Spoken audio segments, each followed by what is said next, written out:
প্রিয় ভিউয়ার্স, আমাদের মঙ্গলপুর গ্রামের হরিনারায়ণ দিঘির পাশে গত 2-3 দিন আগে একটি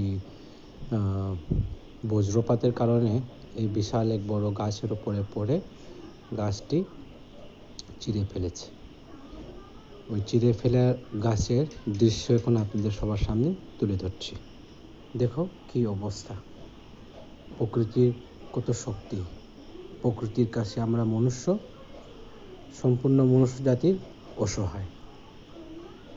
তাই সবাই বজ্রপাতের সময় নিজ নিজ সুরক্ষার জায়গা ধরে নিজের বাড়িতে থাকবেন।